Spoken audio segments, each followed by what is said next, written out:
നമുക്ക് ദൈവവചനത്തിലേക്ക് നമ്മുടെ ശ്രദ്ധ തിരിക്കാം.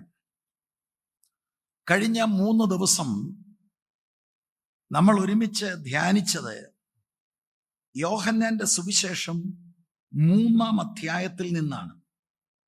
കർത്താവിൻ്റെ ഹൃദയത്തിൽ വളരെ ശക്തമായി പ്രേരിപ്പിച്ച ഒരു പ്രധാനപ്പെട്ട ദൂതാണ് ഞാൻ അവിടെ പറയുവാൻ തക്കവണ്ണം ഇടയായി തീർന്നത്.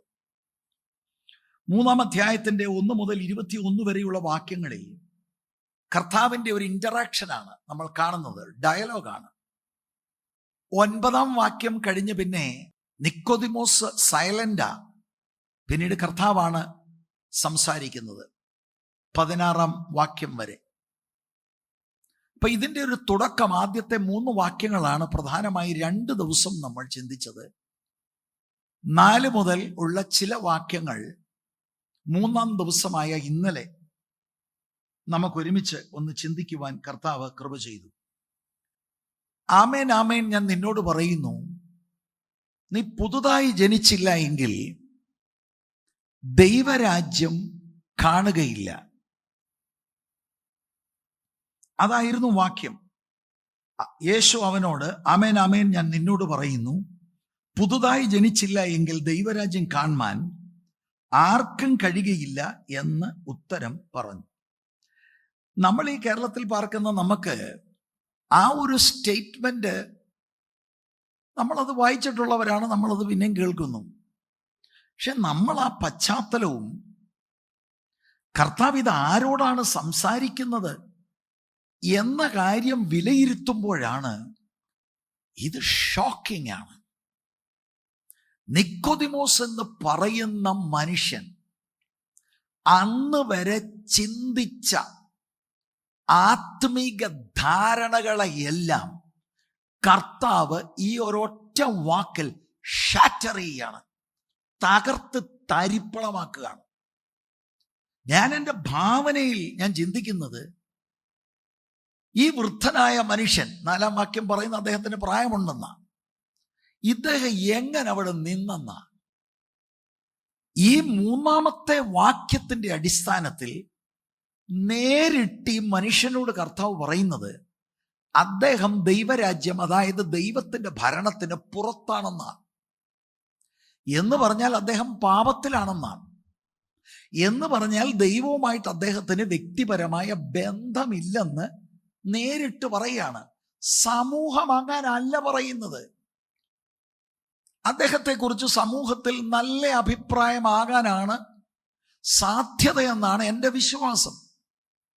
യഹൂദ മതത്തിലെ ആളുകൾ മാത്രമല്ല, അദ്ദേഹം ഉൾപ്പെട്ടിരിക്കുന്ന ഫരീസയ സംഘവും അദ്ദേഹത്തിൻ്റെ കൂടെ പ്രവർത്തിക്കുന്ന സെനദ്രി സംഘത്തിലെ ആളുകളൊക്കെ അദ്ദേഹത്തെക്കുറിച്ച് തീർച്ചയായിട്ടും നല്ല അഭിപ്രായമാണ് പറയുന്നത്. അദ്ദേഹം അസാൻമാർഗികമായ ഒരു കാര്യവും ചെയ്തിട്ടുള്ളതായിട്ട് ഒരു രേഖയില്ല. ലോകപ്രകാരം ആത്മീയതയും ഭൗതികവും എല്ലാമുള്ള ഒരു മനുഷ്യനാണ്. നമ്മളൊക്കെ പറയുന്ന പോലെ ആ ഹോൾ പാക്കേജ് ഉണ്ട്. ഈ മനുഷ്യനോട് കർത്താവ് പറയാണ്, no, you are not accepted. ദൈവം നിന്നെ അംഗീകരിക്കുന്നില്ലെന്ന്. അതാണ് ഷോക്ക്. അപ്പൊ ഇത് നമ്മൾ അപ്ലൈ ചെയ്തത് ക്രൈസ്തവ ഗോളത്തിലേക്കാണ്. ക്രൈസ്തവരുടെ കണ്ണ് തുറക്കണം.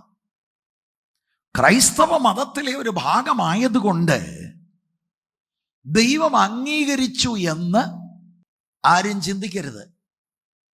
പണ്ടൊക്കെ പറഞ്ഞിട്ടില്ലേ, മാമോദീസ വെള്ളം വീണതാണ്, അതുകൊണ്ട് ദൈവം അംഗീകരിക്കത്തില്ല. ഇനി ക്രൈസ്തവരുടെ അകത്ത് ഞങ്ങളങ്ങനല്ല, ഞങ്ങൾ വേർപെട്ട സംഘമാണ്, ഞങ്ങൾ വിശ്വാസ സ്നാനം. ആ വാക്കാണ് സൂക്ഷിക്കേണ്ടത്. സ്നാനമാണോ, വിശ്വാസ സ്നാനം എന്ന ലേബല് മാത്രമേ ഉള്ളോ, അതോ വിശ്വസിച്ചിട്ടാണോ സ്നാനപ്പെട്ടത്? വിശ്വസിച്ചിട്ടല്ലെങ്കിൽ ഫരീസയർ ചെയ്തതുപോലെ കുറെ നിയമങ്ങൾ നിങ്ങൾ ചെയ്തു എന്നേ ഉള്ളൂ, ദൈവം അംഗീകരിക്കുന്നില്ല. Hard truth. ഷോക്കിംഗ്. ക്രൈസ്തവ ഗോളം കണ്ണു തുറക്കണം. വേർപെട്ട സമൂഹത്തിന്റെ കണ്ണു തുറക്കണം. എന്താ ഇതിന്റെ പ്രശ്നമെന്ന് ഞാൻ പറയാം. അതിനു മുമ്പ് ഈ മനുഷ്യന്റെ പദവികളും ഈ മനുഷ്യൻ ആശ്രയിച്ചതും പെട്ടെന്ന് 6 കാര്യം പറഞ്ഞിട്ട് 7ാമത് ഇവരുടെ അടിസ്ഥാന പ്രശ്നം എന്താന്ന് പറയാം. എന്നിട്ട് അവസാനം കർത്താവ് ആഹ്വാനം അദ്ദേഹത്തിന് കൊടുക്കുന്നത്, നമുക്കെല്ലാം തരുന്നത് കർത്താവിൽ ആശ്രയിക്കുവാനും വിശ്വസിക്കുവാനാണ്. പുതിയ ജനനമെന്ന് പറയുന്നത് നമ്മൾ ഈ ആദ്യം ജനിച്ചതുപോലെയുള്ള ഭൗതിക ജനനം പോലെ അല്ല. 6ാം വാക്യത്തിൽ പറയുന്നത് ജഡത്താൽ ജനിച്ചത് ജഡമാണ്, പരിശുദ്ധാത്മാവ് ജനിപ്പിക്കുന്നത് നമ്മുടെ അകത്തെ ആത്മാവാണ്. എന്താണ് ഭൗതിക ഈ ജനനത്തിന്റെ പ്രശ്നം? എന്താണ്? ആദാമ്യ പാപം കടന്നുകൂടി. നമ്മളും നമ്മുടെ മക്കളും ബേസിക്കലി പാപികളാണ്. വേദപുസ്തകം അതാണ് വെളിപ്പെടുത്തുന്നത്. എന്നോട് നേരിട്ട് ആളുകൾ പറഞ്ഞിട്ടുണ്ട്, നിങ്ങൾ ഈ ഉദ്ദേശിക്കുന്ന പോലെ വലിയ പാപമൊന്നും ഞങ്ങൾ ചെയ്തിട്ടില്ലെന്ന്. ഇവിടെ വലിയ പാപമോ ചെറിയ പാപമോ ഒന്നും അല്ല വിഷയം. വിശുദ്ധനായ ദൈവത്തിന്റെ മുൻപിൽ നമ്മൾ അശുദ്ധരാണ്. അതിന്റെ കാരണം ആ പാപ പ്രകൃതം നമ്മുടെ അകത്തുണ്ട്. നമ്മുടെ ഹൃദയം കറപ്റ്റഡ് ആണ്. നമ്മുടെ ലക്ഷ്യം, നമ്മുടെ അംബിഷൻ, നമ്മുടെ ഡിസയർ, നമ്മുടെ സ്നേഹം, നമ്മുടെ ആഗ്രഹങ്ങളെല്ലാം മ്ലേച്ഛമാണ്. ഹൃദയം ഇങ്ങനെ ഇരിക്കുമ്പോൾ പുറത്ത് നമുക്ക് സൂപ്പർ ആത്മീയരായി അഭിനയിക്കാം. ആരും സംശയിക്കത്തില്ല. എല്ലാവരും നമുക്ക് നല്ല മാർക്ക് തരും. ഞാൻ നിങ്ങളോട് ചോദിക്കുകയാണ്, അക്രൈസ്തവരായ ആളുകൾ നല്ല മെച്ചപ്പെട്ട നിലയിൽ ധാർമ്മിക നിലവാരം പുലർത്തി ജീവിക്കുന്നവർ നമ്മുടെ നാട്ടിലില്ലേ? നിഷേധിക്കാൻ കഴിയുമോ? നല്ല ആളുകളില്ലേ? നമ്മൾ തന്നെ പറഞ്ഞിട്ടില്ലേ, ആ ചേച്ചി നല്ല ഒരാളാ, ആ ചേട്ടൻ എത്ര നല്ല മനുഷ്യനാണ്. നമ്മളെക്കാട്ടിൽ ധർമ്മം കൊടുക്കുന്ന ആളുകളുണ്ട്. വളരെ ഭക്തിയോടെ ജീവിക്കുന്ന എത്രയോ ആളുകളുണ്ട്. എന്താണ് വേദപുസ്തകം പറയുന്നത്? നല്ലതാണ്. ആരും നല്ലതായിട്ടുള്ളത് എന്ന് പറഞ്ഞാൽ ദൈവവചനത്തിന്റെ ബൗണ്ടറിയിൽ നിന്നുകൊണ്ടാണ് സംസാരിക്കുന്നത്. വചനപ്രകാരം ധർമ്മം കൊടുക്കുന്നത് നല്ലതാണ്.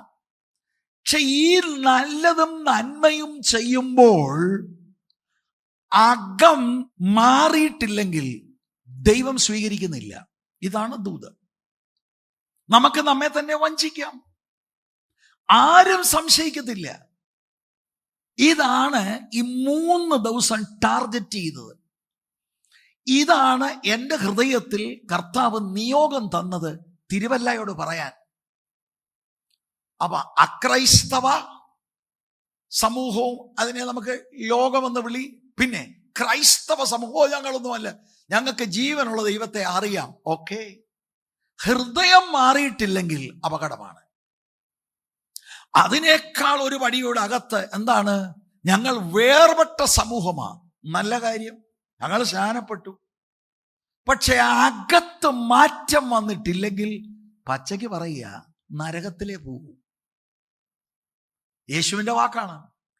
ഇനി ഇതിനകത്തിരിക്കുന്നവർക്ക് അതിനെക്കാട്ടിലും പറയാനുണ്ട് ഒരു കോർ ഗ്രൂപ്പ്. ഞങ്ങൾ NLAG-ക്കാരാ. ഓ, നിങ്ങളുടെ പ്രത്യേകത എന്താ?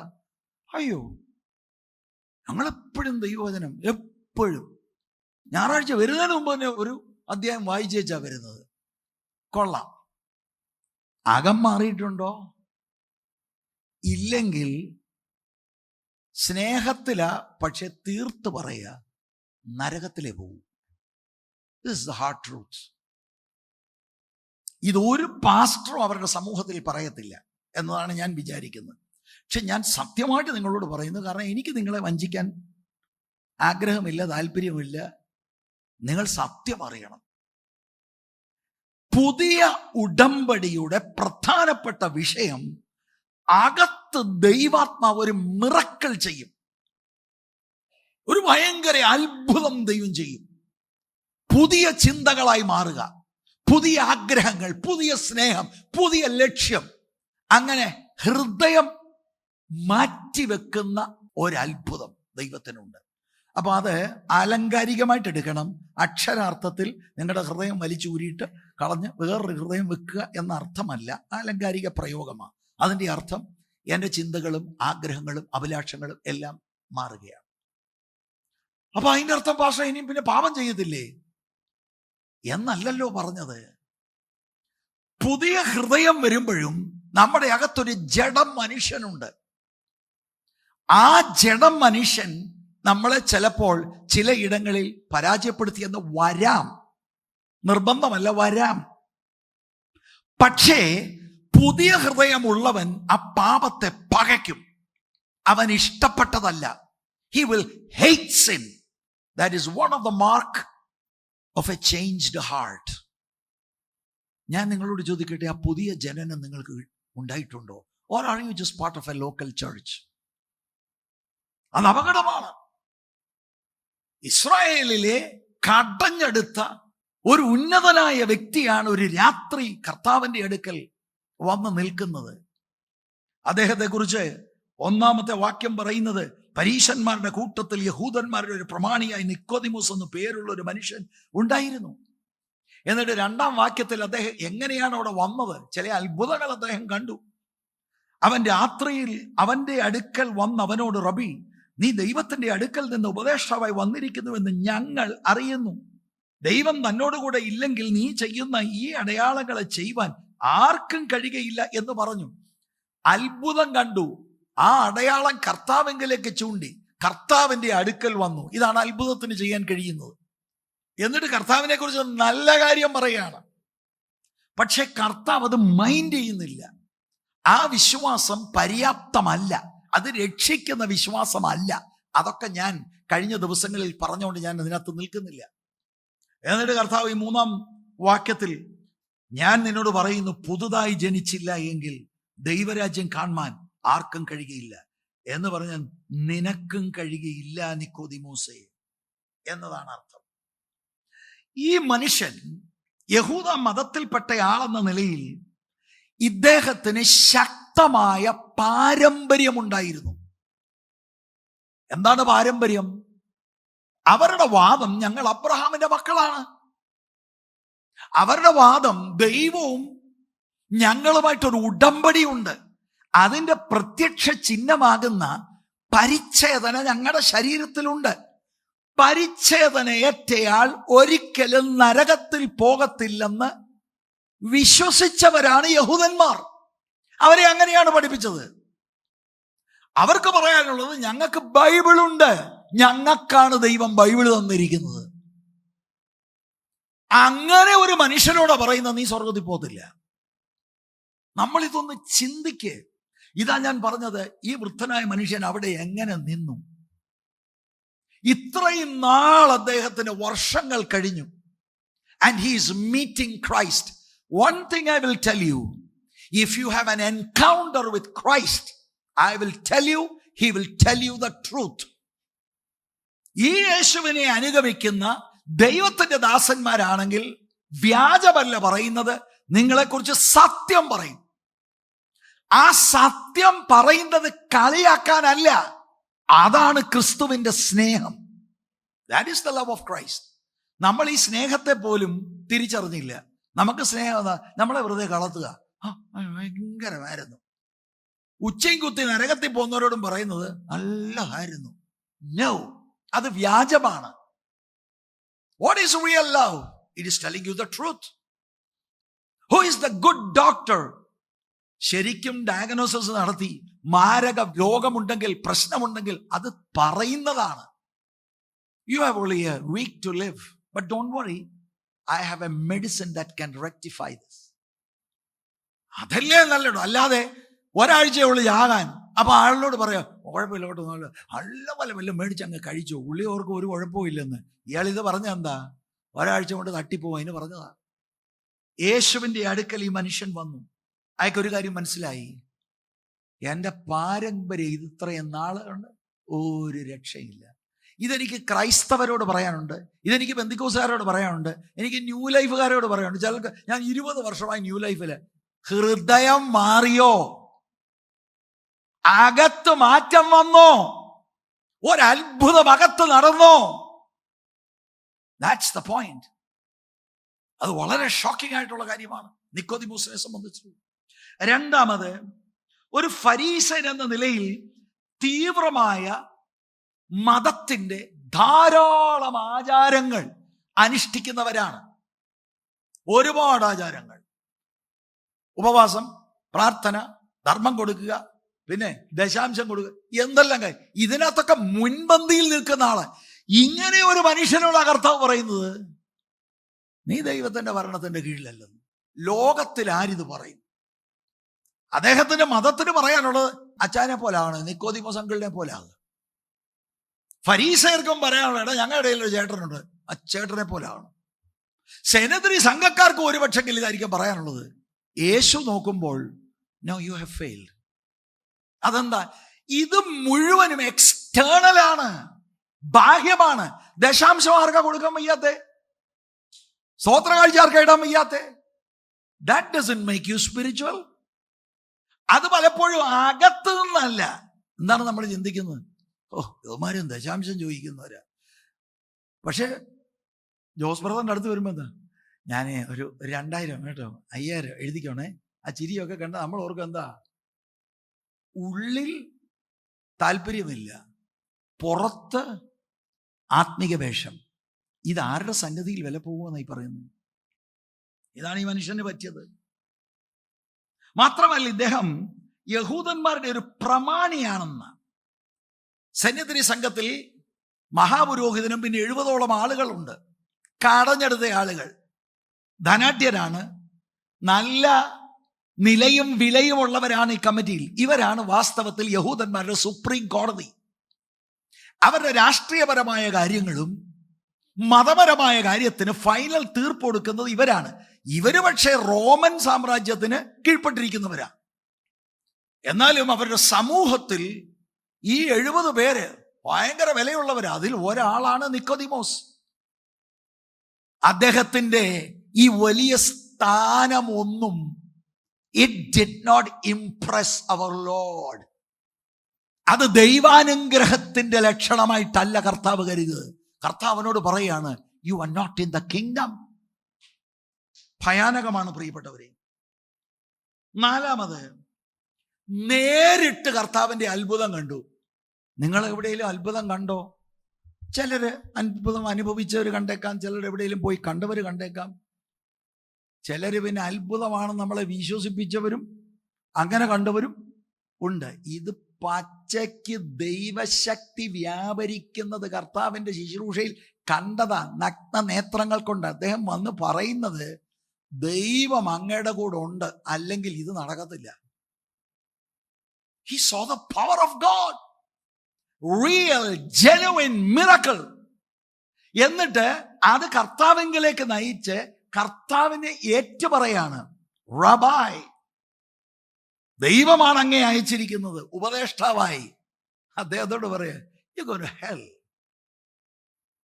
Shocking. അത്ഭുതം കണ്ടതുകൊണ്ടോ അത്ഭുതം വ്യക്തിപരമായി പ്രാപിച്ചത് കൊണ്ടോ സ്വർഗത്തിൽ പോകണമെന്നില്ല. ആർക്കും ഒരു തെറ്റിദ്ധാരണ ഉണ്ടാകാതിരിക്കാൻ, അത്ഭുതത്തിൽ ഞാൻ വിശ്വസിക്കുന്നു പ്രിയരെ. ഞാൻ രോഗികൾക്ക് വേണ്ടി പ്രാർത്ഥിക്കുന്ന ആളാണ്. കർത്താവ് ഇന്നും ജീവിക്കുന്നുണ്ട്, അത്ഭുതമുണ്ട്. പക്ഷെ ഏറ്റവും വലിയ അത്ഭുതം, എൻ്റെ ഈ വൃത്തികെട്ട ഹൃദയത്തെ ഒരത്ഭുതത്താൽ ദൈവം മാറ്റി, അതിനകത്ത് ജീവൻ പകർന്ന്, He has made everything new.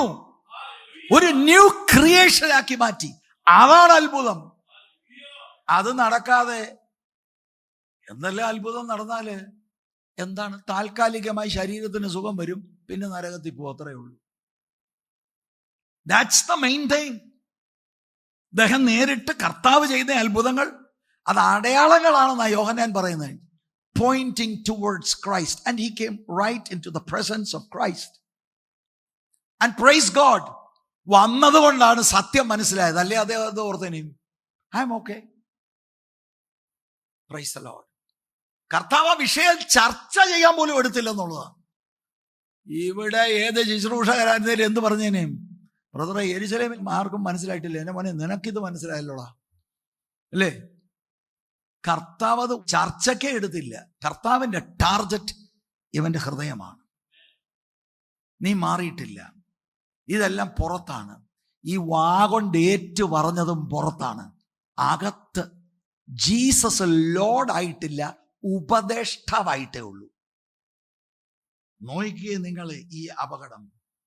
10 വാക്യത്തിന്റെ അടിസ്ഥാനത്തിൽ ഇദ്ദേഹം ഇസ്രായേലിന്റെ ഉപദേഷ്ടാവായി എന്ന് പറഞ്ഞാൽ വചന പാണ്ഡിത്യമുള്ളയാൾ, പ്രസംഗിക്കുന്നയാൾ, പഠിപ്പിക്കുന്നയാൾ, ന്യായപ്രമാണം അരച്ച് കലക്കി കുടിച്ചിട്ടുള്ളയാൾ. ഒരു ചിന്തകൻ പറഞ്ഞ this is A walking Bible. ഏത് റെഫറൻസ്, ഏത് topic, he has something to say and he is going to hell. അതാ യേശു പറയുന്നത്. അപകടം മനസ്സിലായോ ന്യൂ ലൈഫുകാരെ? അപകടം മനസ്സിലായോ? ആകം മാറണം, അതൊരു അത്ഭുതമാണ്. എനിക്കൊന്നും ചെയ്യാനൊക്കത്തില്ല, എനിക്ക് വേണ്ടിയോ നിങ്ങൾക്ക് വേണ്ടിയോ. ദൈവവചനം പറയാം, and the spirit of God will move. ദൈവാത്മാവാണ് ഇനിഷ്യേറ്റ് ചെയ്ത് നമ്മുടെ അകത്ത ട്രാൻസ്ഫോർമേഷൻ കൊണ്ടുവരുന്നത്. അത് റാഡിക്കലാണ്. അത് ഘട്ടം ഘട്ടമായിട്ടൊന്നും മാറുകയല്ല, ഇമ്മീഡിയറ്റ് ആണ്. Praise the Lord. ഇതിനകത്താണ് നമ്മുടെ ചെറുപ്പക്കാരൊക്കെ വഞ്ചിക്കപ്പെട്ടിരിക്കുന്നത്. മാതാപിതാക്കളുടെയൊക്കെ കണ്ണു തുറക്കണം. ഞാൻ കഴിഞ്ഞ ദിവസം ഒരു യോഗത്തിന് ഒരാൾ ഇരിക്കുന്നത് കണ്ടു. എനിക്കത് പറയാൻ വാക്കുകളില്ല. ഡെഡ്. ജീവനുണ്ട്, spiritually no pulse at all. പക്ഷെ ഇതാരോട് പറയും? അതുകൊണ്ട് ഞാനിത് പൊതുവിൽ പറയുകയാണ്. എൻ്റെ അടുത്ത് നേരിട്ട് വന്നാൽ ഞാൻ കാര്യവും പറയും. നിങ്ങൾ ഉദ്ദേശിക്കുന്നതല്ല ആത്മീകം. അതെന്താ മനസ്സിലാകാത്തെ? റീതിങ്ക് ചെയ്യുക ആത്മീകത. നമ്മൾ പള്ളികൾ വിട്ടു, മറ്റ് മതങ്ങൾ വിട്ടു, വിശ്വാസത്തിന് വേണ്ടി നമ്മൾ കടന്നു വന്നെങ്കിൽ ദൈവം നമ്മെ സ്നേഹിച്ച് ഈ അത്ഭുതം നമ്മുടെ അകത്ത് ചെയ്യാൻ ദൈവം ആഗ്രഹിക്കുന്നു. അതുവേണ്ടി ആഗ്രഹിക്കണം, പ്രാർത്ഥിക്കണം. Lord do that miracle in me. 6, ഞാൻ മനസ്സിലാക്കുന്നിടത്തോളം യെരുശലേമിലെ പ്രധാനപ്പെട്ട ഒരു പണക്കാരനാണ് ഇദ്ദേഹം. അതിനിപ്പോ എന്താ? ഫരീസന്മാരുടെ ചിന്തയിൽ ഒരു പണക്കാരനാകുന്ന ദൈവാനുഗ്രഹമാണെന്ന്. പണക്കൊതിയന്മാരായിരുന്നു ഇവർ. കർത്താവ് അതിനെ പ്രഭാഷണത്തിൽ ഖണ്ഡിച്ചിട്ടുണ്ട്. അപ്പൊ ദൈവം എന്നെ മാനിച്ചതാണ്.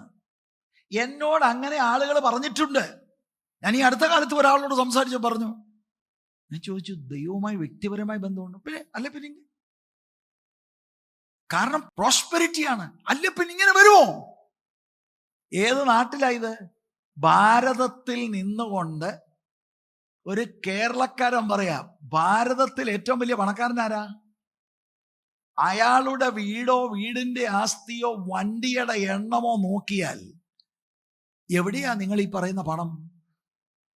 ഇവര് ഭയങ്കര പണക്കാരായിരുന്നു. ഇവര് ചിന്തിച്ചത് ദൈവം മാനിച്ചതാ.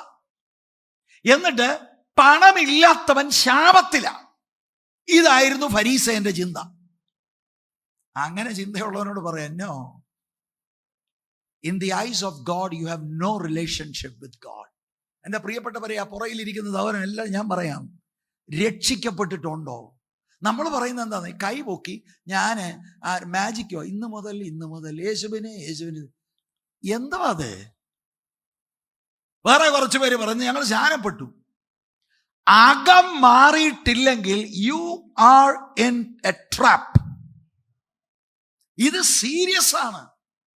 യോഹന്നാന്റെ സുവിശേഷത്തിൽ 1-ാം അധ്യായം 12-13 വാക്യം, പിന്നെ 3-ാം അധ്യായത്തിലെ ഈ വാക്യങ്ങൾ, എന്നിട്ട് 5-ാം അധ്യായത്തിൽ 21 മുതലുള്ള വാക്യം, ഇവിടെ എല്ലാം ദ ന്യൂ ബർത്ത്. 6-ാം അധ്യായത്തിലുമുണ്ട് ന്യൂ ബർത്ത്. ഭയങ്കര ഇമ്പോർട്ടൻ്റ് ആണിത്.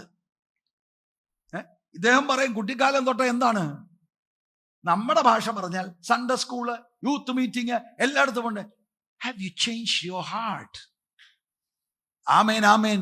ഞാൻ നിന്നോട് പറയുകയാണ്, പുതുതായി ജനിച്ചില്ലെങ്കിൽ you will not see the kingdom of God. കരയണം മക്കളെ ഓർത്ത്, നമ്മളെ ഓർത്ത് കരയണം. ഞാൻ മറ്റ് പെന്തിക്കോസുകാരെക്കാട്ടിൽ കേമന? നോ, അത് നമ്മുടെ സഹോദരി സഹോദരന്മാരാ. ഫരീസയർക്ക് പറ്റിയത് അതാണ്. അവർ ചിന്തിക്കുന്നത് മറ്റ് യഹൂദനെ പോലല്ല, ഞങ്ങൾ എന്താണ്, ഒരു പ്രത്യേക ഗ്രൂപ്പാണ്. കർത്താവ് ഈ വലിയ പുള്ളിയാണ് മീറ്റ് ചെയ്ത് പറയുന്നത്, no, God has not accepted you. അപ്പൊ എന്താണ് ഇവരുടെ പ്രശ്നം? ഇവരുടെ പ്രശ്നം ഇവരുടെ ആത്മീയത പുറത്തു മാത്രമാണ്. നിങ്ങളത് ചിന്തിക്കൊരു നിമിഷം. പണക്കൊതി ഇപ്പോഴും ഉണ്ടോ? അസാൻമാർഗീയമായി നടക്കാൻ ഇപ്പോഴും അകത്ത ഇതാണോ കൊതി? അതാണോ ലക്ഷ്യം? ഇപ്പോഴും പാരവെച്ചും മറ്റു കാര്യവും പറഞ്ഞു ഇതാണോ അകത്തെ ലക്ഷ്യം? വേറെ ഒരു അംബീഷനാണോ?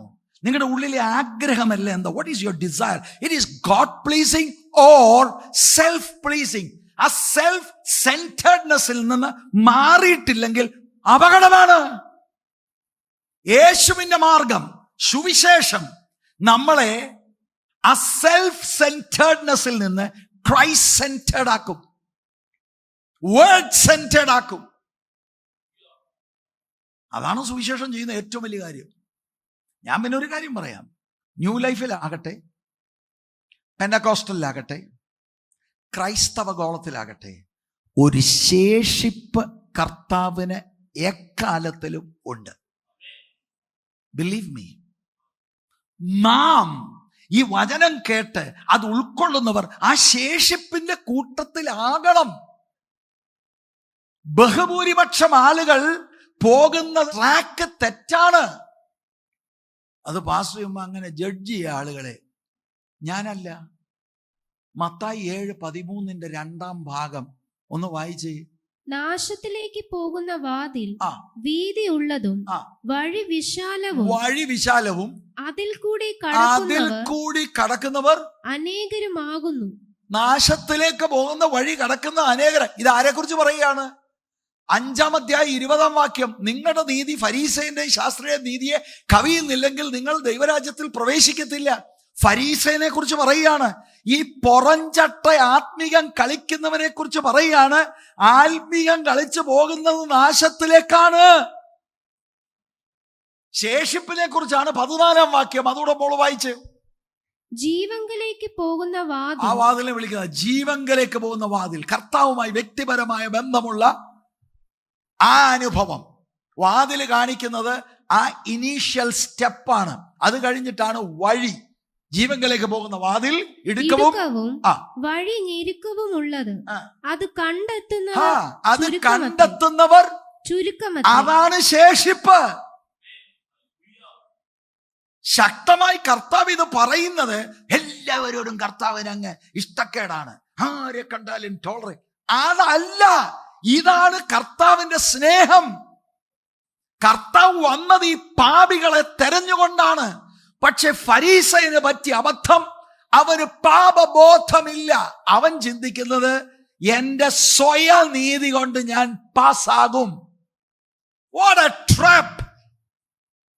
ഞാൻ നേരത്തെ പറഞ്ഞ പോലെ പ്രാർത്ഥന, ഉപവാസം, കാണിക്ക കൊടുക്കുക, ദശാംശം, ഇതെല്ലാം നല്ലതാണ് അകത്ത് നിന്ന് വന്നാൽ. ദൈവരാജ്യത്തിൽ അതെല്ലാം ആവശ്യമാണ്. പക്ഷെ അകം മാറാതെ ആളുകളെ പറ്റിക്കാൻ പുറത്ത് ഞാൻ ഇതൊക്കെ കാണിച്ചാൽ വാസ്തവത്തിൽ ജനത്തെ മാത്രമല്ല കളിപ്പിക്കുന്നത്, സ്വയം കൂടെ കളിപ്പിക്കുക.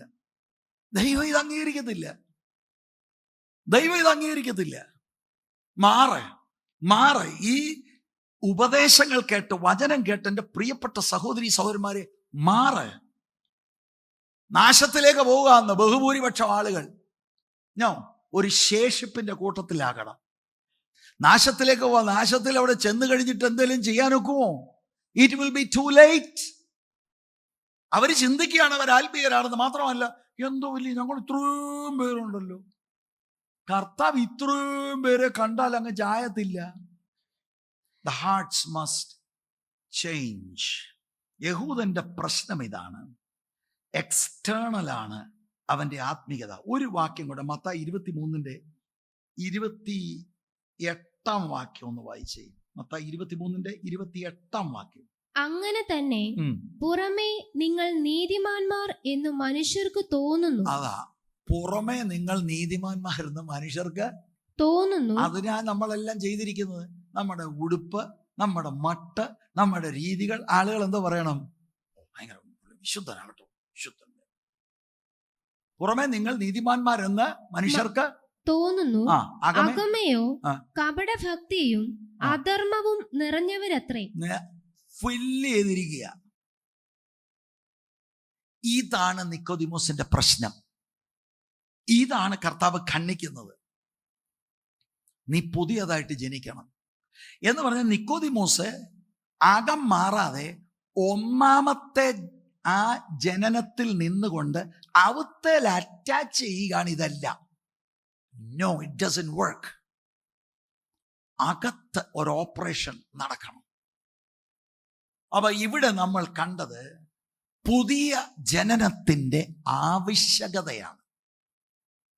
രണ്ടാമത് 4 മുതൽ 8 വരെയുള്ള വാക്യങ്ങളിൽ ഈ പുതിയ ജനനത്തെ കർത്താവ് എക്സ്പ്ലെയിൻ ചെയ്യുകയാണ്. കാരണം 4-ാം വാക്യത്തിൽ അവൻ ഒരു ചോദ്യം ചോദിച്ചു, ഞാൻ ഈ വൃദ്ധനായ ശേഷം എൻ്റെ അമ്മയുടെ ഉദരത്തിൽ കയറി അമ്മ എങ്ങനെ ഇനി എന്നെ പ്രസവിക്കുന്നത്? അപ്പൊ 2-ാം ജനനം വേണമെന്നുള്ളത് മനസ്സിലായി.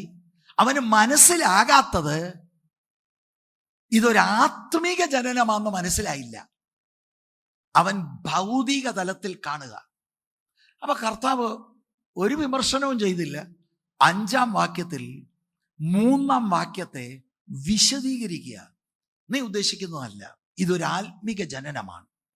വെള്ളത്താലും ആത്മാവിനാലും ജനിക്കണം, അല്ലെങ്കിൽ ദൈവരാജ്യത്തിൽ നീ കടക്കത്തില്ല. അത് ഞാൻ ഇന്നലെ വിശദീകരിച്ചതാണ്. പരിശുദ്ധാത്മാവ് വെള്ളം സംബന്ധിച്ച ആളുകൾക്ക് കൺഫ്യൂഷൻ ഉള്ളത്. ആ വെള്ളം ഒരു ശുദ്ധീകരണത്തെ കാണിക്കുകയാണ്. ആത്മാവ് നമ്മുടെ ഹൃദയത്തെ ശുദ്ധീകരിക്കും. എങ്ങനെ? By the word. അതിനാണ് എഫേസ്യ ലേഖനം 5-ാം അധ്യായത്തിൽ ഞാൻ കൊണ്ടുവന്നൊരു വാക്യം ഒന്ന് വായിച്ചേ. ആ വാക്യം 5-ാം അധ്യായത്തിന്റെ 26-ാം വാക്യമല്ലേ? അവൻ അവളെ വചനത്തോടു കൂടിയ ജലസ്നാനത്താൽ വെടിപ്പാക്കി. അപ്പം വചനത്തെ വെള്ളമായി മെറ്റഫോറിക്കലി ചിത്രീകരിച്ചിട്ടുണ്ട്. അത് മാത്രമല്ല, 1 പത്രോസ് 1:23, യാക്കോബ് 1:18 ഇവിടെയെല്ലാം ദൈവവചനത്താലുള്ള വീണ്ടും ജനനത്തെ കുറിച്ച് രേഖപ്പെടുത്തിയിട്ടുണ്ട്. അപ്പൊ how does this cleansing by the Holy Spirit happen? യോഹന്നാൻ 15:3 വാക്യം പറയുന്നത്, ഞാൻ നിങ്ങളോട് സംസാരിച്ച വചനത്താൽ നിങ്ങൾ ശുദ്ധിയുള്ളവരായിരിക്കുന്നു. പരിശുദ്ധാത്മാവ് ഒരു വലിയ മിറക്കിൾ ശുദ്ധീകരിക്കും നമ്മളെ കംപ്ലീറ്റ്ലി. ദൈവത്തിന്റെ മിറക്കിൾ അകത്ത് നടക്കും by the power of the word of God. അത് നമ്മളല്ല ചെയ്യുന്നത്. ഞാൻ ഇന്ന് മുതലേ ഉച്ചവരെ സമയത്ത് ഉപവസിക്കും. ഞാൻ ഈ ആഴ്ച മുഴുവൻ ഒരു നേരം ഒന്നും കഴിയും. ഇതുകൊണ്ട് നിന്റെ അകം മാറത്തില്ല. മാറിയവർക്ക് ആത്മാവ് നയിക്കുന്നെങ്കിൽ അങ്ങനെ ചെയ്തോളൂ. അല്ലാതെ ഒരു കർമ്മപ്രവർത്തികളാലും അകത്ത് മിറക്കിൾ നടക്കത്തില്ല. ഞാൻ ഇന്ന് മുതൽ രാവിലെ 5 മണിക്ക് എഴുന്നേറ്റ് മുട്ടയിൽ മാത്രം ഇരിക്കും. നല്ല കാര്യമാണ്, പ്രാർത്ഥിക്കുവിൻ. അതുകൊണ്ട് അകം മാറത്തില്ല. മുട്ടന്ന് എഴുന്നേറ്റ് കഴിഞ്ഞ് ആർക്കിട്ട് വാര വെക്കണമെന്നുള്ള ചിന്ത വരും. Your heart is corrupted. Really ഇതാണ് വിഷയം. അതാണ് 6-ാം വാക്യത്തിൽ പറയുന്നത്, ജഡത്താൽ ജനിച്ച ജഡ. നീ പറയുന്നത് അമ്മയുടെ ഉദരത്തിൽ കയറി അമ്മ പ്രസവിച്ചാൽ എന്നാ ഗുണം? It is still corrupted. ഇനി അങ്ങനെ ഒരു അവസരം തരികയെന്നിരിക്കട്ടെ. കർത്താവ് പറഞ്ഞതല്ല, ഞാൻ വ്യാഖ്യാനിക്കുക. അങ്ങനെ പുറത്തു വന്നാലും പാപമുള്ള അന്തർഭാഗം. ആത്മാവിനാൽ ജനിക്കണം. ഹോളി സ്പിരിറ്റ് നമ്മുടെ അകത്തെ മനുഷ്യനെ ജനിപ്പിക്കണം. എന്നിട്ട് 7-ാം വാക്യത്തിൽ പറയാം, എന്നാ ഈ അന്തം വിട്ട് നിൽക്കുന്നത്? You must be bone again. 7-ാം വാക്യം കൂടെ വായിച്ചോളൂ. നിങ്ങൾ പുതുതായി ജനിക്കണമെന്ന് ഞാൻ നിന്നോട് പറയുകയാൽ ആശ്ചര്യപ്പെടരുത്. കാറ്റ് ഇഷ്ടമുള്ളിടത്തേക്ക് ഊതുന്നു. അത് 8-ാം വാക്യമാണ്. നീ ആശ്ചര്യപ്പെടുന്നു പറഞ്ഞാൽ അവൻ അന്തം വിട്ട് നിൽക്കുക. എന്നിട്ട് കർത്താവ് ഹോളി സ്പിരിറ്റിന്റെ ഈ മൂവ്മെന്റ് ആണ് എക്സ്പ്ലെയിൻ ചെയ്യുന്നത്. കാറ്റ് ഇഷ്ടമുള്ളിടത്തേക്ക് ഊതുന്നു, അതിന്റെ ശബ്ദം നീ കേൾക്കുന്നു. അതിന്റെ ശബ്ദം നീ കേൾക്കുന്നു. എങ്കിലും കാണാനൊക്കത്തില്ല, നമുക്കതിന്റെ ശബ്ദം കേൾക്കാം, ഫീൽ ചെയ്യാം. എങ്കിലും അതെവിടെ നിന്ന് വരുന്നു എന്നും എവിടേക്ക് പോകുന്നു എന്നും അറിയുന്നില്ല. ഇല്ല, നമ്മളിപ്പോ അങ്ങോട്ട് വെളിയിലോട്ട് ഇറങ്ങി നീങ്ങും, നല്ലൊരു കാറ്റുണ്ട്, ഇത് കരിയിലമുക്കിന്ന് വന്നിട്ട് ചെങ്കന്നൂക്ക് പോവാ. നോ. അല്ലെ തിരുവല്ലയിൽ നിന്ന് വരുന്ന ഒരു കാറ്റാകട്ടെ, എന്താ ഫീലിംഗ് എല്ലാം എഴുതി വെച്ചിട്ടു. You cannot know. ഹോളി സ്പിരിറ്റിനെ നിയന്ത്രിക്കാൻ ഒക്കത്തില്ല. ഹിസ് മൂവ്മെന്റ്, അവിടുത്തെ പ്രവർത്തികൾ വളരെ മിസ്റ്റീരിയസ് ആണ്. ഒരിക്കലും ഇവ മാറത്തില്ലെന്ന് പറയുന്നവന്റെ അകത്തോട്ട് ആത്മാവ് കയറി വചനത്താൽ ഓപ്പറേറ്റ് ചെയ്ത് ക്വിക്കൻ ചെയ്യും. And he will be saved. ദൈവത്തിന്റെ ആത്മാവിനെ പിടിച്ചു നിർത്താനോ ഗതി മാറ്റി വിടാനോ തുടങ്ങാനോ സമാപിക്കാനോ ആർക്കും കഴിയത്തില്ല. ആ വാക്യം ഒന്നുകൂടെ വായിക്കേ, 8-ാം വാക്യം. കാറ്റ് ഇഷ്ടമുള്ളിടത്തേക്ക് ഊതുന്നു, അതിന്റെ ശബ്ദം നീ കേൾക്കുന്നു, എങ്കിലും അതെവിടെ നിന്ന് വരുന്നു എന്നും എവിടേക്ക് പോകുന്നു എന്നും അറിയുന്നില്ല. ആത്മാവിനാൽ ജനിച്ചവനെല്ലാം അതുപോലെ ആകുന്നു എന്ന് ഉത്തരം പറഞ്ഞു. Price the Lord. ഇത്രയൊക്കെ പറഞ്ഞു കഴിഞ്ഞപ്പോ 9-ാം വാക്യത്തിൽ ഇതെങ്ങനെയാ സംഭവിക്കുന്നത്? That's A point. 9-ാം വാക്യം വായിച്ചോളൂ. ഞാൻ ഇത് എക്സ്പ്ലെയിൻ ചെയ്യാത്തത് നമ്മൾ പലതും ഇത് സംബന്ധിച്ച് ചിന്തിച്ചതാണ്. നിക്കോദിമോസ് അവനോട് ഇത് എങ്ങനെ സംഭവിക്കും എന്ന് ചോദിച്ചു. 10-ാം വാക്യം. യേശു അവനോട് ഉത്തരം പറഞ്ഞത്, നീ ഇസ്രായേലിന്റെ ഉപദേഷ്ടാവായിരുന്നിട്ടും ഇത് അറിയുന്നില്ലയോ? അപ്പോൾ ശ്രദ്ധിക്കുക, അതെന്താ അങ്ങനെ പറയുന്നത്? അറിയേണ്ടിയിരുന്നു. അതെങ്ങനെ? ന്യായപ്രമാണത്തിലെ പണ്ഡിതനല്ലേ? ന്യായപ്രമാണത്തിൽ പുതിയ ജനനത്തിൽ പുതിയ ഹൃദയം കൊടുക്കുന്നതിനെ കുറിച്ച് ഉണ്ടല്ലോ. നിനക്കത് വായിക്കാനത്തില്ലേ? നീ എന്തത് പഠിക്കാഞ്ഞേ? ഞാനതാണ് ഇന്നലെ വാക്യങ്ങൾ തന്നത്. എസെക്കിയേൽ പ്രവചനത്തിൽ 1-2 വാക്യങ്ങൾ ഞാൻ തന്നിരുന്നു. ഞാൻ അവർക്ക് പുതിയൊരു ഹൃദയം കൊടുക്കും. എന്നിട്ട് ആമേൻ ആമേൻ ഞാൻ നിന്നോട് പറയുന്നു, ഞങ്ങൾ അറിയുന്നത് പ്രസ്താവിക്കുകയും കണ്ടത് സാക്ഷീകരിക്കുകയും ചെയ്യുന്നു. ഞങ്ങളുടെ സാക്ഷ്യം നിങ്ങൾ കൈക്കൊള്ളുന്നില്ലതാനും. കർത്താവിൻ്റെതോ അതിന് മുന്നോടിയായിട്ട് വന്ന യോഹന്നാൻ സ്നാപകന്റേതോ കർത്താവിൻ്റെ കൂടെ പ്രവർത്തിക്കുന്ന ശിഷ്യനെ യു ഡോണ്ട് റിസീവ്, കൈക്കൊള്ളുന്നില്ല. ഭൂമിയിലുള്ളത് നിങ്ങളോട് പറഞ്ഞിട്ട് നിങ്ങൾ വിശ്വസിക്കുന്നില്ലെങ്കിൽ സ്വർഗത്തിലുള്ളത് നിങ്ങളോട് പറഞ്ഞാൽ എങ്ങനെ വിശ്വസിക്കും? സ്വർഗത്തിൽ നിന്ന് ഇറങ്ങി വന്നവനായി സ്വർഗത്തിൽ ഇരിക്കുന്നവനുമായി മനുഷ്യപുത്രനല്ലാതെ ആരും സ്വർഗത്തിൽ കയറിയിട്ടില്ല. ഒരുപാട് പേര് ബുക്കുകളൊക്കെ എഴുതുന്നുണ്ട് സ്വർഗത്തിൽ പോയി വന്നെന്നൊക്കെ. പക്ഷെ കർത്താവ് പറഞ്ഞ എന്താ? പക്ഷെ നമ്മൾ പൈസ കൊടുത്ത് മേടിച്ച് അതെല്ലാം വായിക്കും. സ്വർഗത്തിൽ അങ്ങനായിരുന്നു, സ്വർഗത്തിൽ ഇങ്ങനായിരുന്നു. സ്തോത്രം. അയ്യോ, അപ്പൊ ഞങ്ങൾ മേടിച്ചത്, ഞാൻ വാക്യമേ പറയുന്നുള്ളൂ. എന്നിട്ട് കർത്താവ് 9-ാം വാക്യത്തിലെ ചോദ്യത്തിന് മറുപടി കൊടുക്കുക. മോശ മരുഭൂമിയിൽ സർപ്പത്തെ ഉയർത്തിയതുപോലെ മനുഷ്യപുത്രനെയും ഉയർത്തേണ്ടതാകുന്നു. 15-ാം വാക്യം കൂടെ. അവനിൽ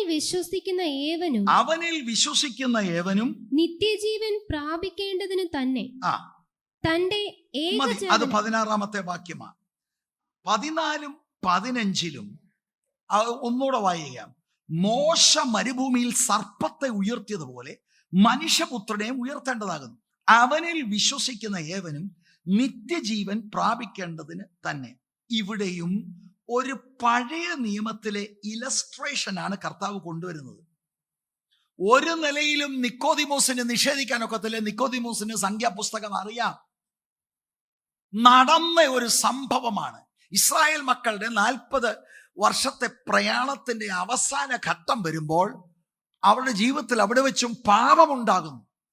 അതിനുള്ള ശിക്ഷ ദൈവം കൊടുക്കുമ്പോൾ ആ ശിക്ഷയിൽ നിന്ന് അവർക്ക് രക്ഷ പ്രാപിക്കുന്ന ഒരനുഭവമാണ് നമ്മൾ ഇവിടെ കാണുന്നത്.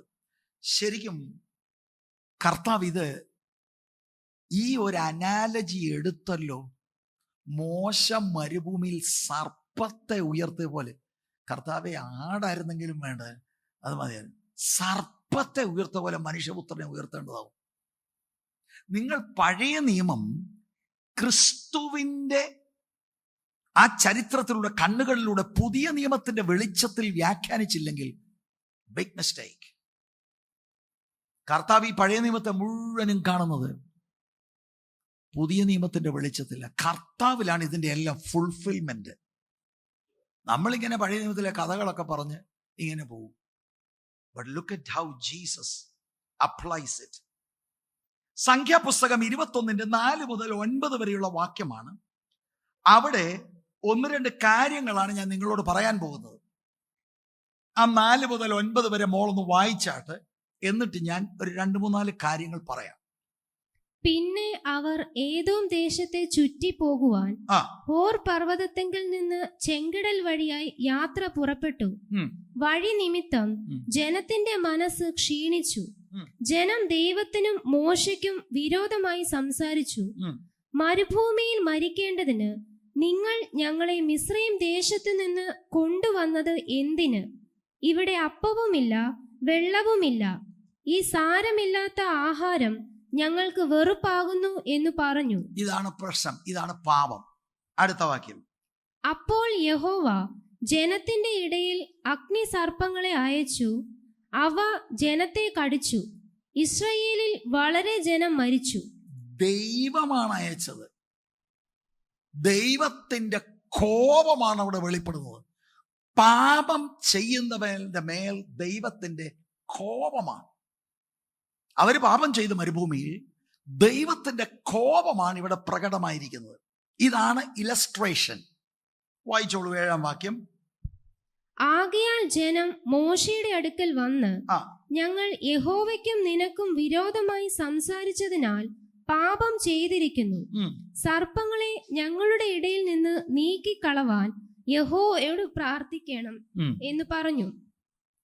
മോശ ജനത്തിനു വേണ്ടി പ്രാർത്ഥിച്ചു. യഹോവ മോശയോട് ഒരു അഗ്നി സർപ്പത്തെ ഉണ്ടാക്കി. പരിഹാരം, മത്സരം. ആദ്യം അവർ പാപം ചെയ്യുന്നു, കോപം വെളിപ്പെടുന്നു, പരിഹാരം. യഹോവ മോശയോട് ഒരു അഗ്നി സർപ്പത്തെ ഉണ്ടാക്കി കൊടിമരത്തിന്മേൽ തൂക്കുക. കടി ഏൽക്കുന്നവർ ആരെങ്കിലും അതിനെ നോക്കിയാൽ ജീവിക്കും എന്ന് പറഞ്ഞു. ആ വാക്ക് നോക്കിയാൽ എന്നുള്ളത് ഒന്ന് അണ്ടർലൈൻ ചെയ്യുക. 9-ാം വാക്യം. അങ്ങനെ മോശ താമ്രം കൊണ്ട് ഒരു സർപ്പത്തെ ഉണ്ടാക്കി കൊടിമരത്തിന്മേൽ തൂക്കി. പിന്നെ സർപ്പം ആരെങ്കിലും കടിച്ചിട്ട് അവൻ താമ്ര സർപ്പത്തെ, പിന്നെ ആ വാക്ക് നോക്കിയാൽ ജീവിക്കും. ഇപ്പൊ ഇവിടെ നിന്ന് 6-ാം വാക്യത്തിന്റെ അടിസ്ഥാനത്തിൽ എന്താണ് 6-ാം വാക്യം? അപ്പോൾ യഹോവ ജനത്തിന്റെ ഇടയിൽ അഗ്നി സർപ്പങ്ങളെ അയച്ചു. അവ ജനത്തെ കടിച്ചു. ഇസ്രായേലിൽ വളരെ ജനം മരിച്ചു. അപ്പൊ ഈ അഗ്നി സർപ്പങ്ങൾ അവർ താമസിക്കുന്ന ക്യാമ്പിൽ വെളിപ്പെട്ട് കടിക്കാൻ കാരണം ദൈവം അനുവദിച്ചതാണ്. 6-ാം വാക്യത്തിന്റെ അടിസ്ഥാനത്തിൽ ആളുകളെല്ലാം മരിക്കാൻ തുടങ്ങുക. കാരണം എന്താ? ദൈവത്തിന്റെ കോപമാണ്. പാപം ചെയ്യുന്ന ദേഹി മരിക്കുകയാണ്. അക്ഷരാർത്ഥത്തിൽ ദൈവത്തിന്റെ കോപമാണ് അവിടെ വെളിപ്പെടുന്നത്. എന്താണ് നിക്കോദിമോസിനോട് പറയുന്നത്? ഇതെങ്ങനെ സംഭവിക്കുന്നത്? പറഞ്ഞു കൊടുക്കുക. ഇവിടെ നമ്മൾ മനസ്സിലാക്കേണ്ടത് experience of the new birth, essentiality, explanation and then the experience. 6-ാം വാക്യം. അപ്പോൾ ഈ ദൈവത്തിന്റെ കോപം പാപം ചെയ്ത ഇസ്രായേൽ മക്കളുടെ മേൽ എന്ത് പാപം ചെയ്തു? ദൈവത്തിനും മോശയ്ക്കും വിരോധമായി അവർ പിറുപിറുത്തു, മത്സരിച്ചു. ദൈവത്തിന്റെ കോപത്തിൽ ദൈവം ഇടപെടുകയാണ്. 8-ാം വാക്യം. യഹോവ മോശയോട് ഒരു അഗ്നി സർപ്പത്തെ ഉണ്ടാക്കി കൊടിമരത്തിന്മേൽ തൂക്കുക. കടി ഏൽക്കുന്നവൻ അതാണ് വാക്ക് ശ്രദ്ധിക്കേണ്ടത്. അച്ചാന് കടിയേറ്റോ? എനിക്ക് കടിയൊന്നും ഏറ്റില്ല. അച്ചാന് വേണ്ടി അല്ലത്. കടിയേറ്റവനാണ് പരിഹാരം. ശ്രദ്ധിക്കേക്കണം.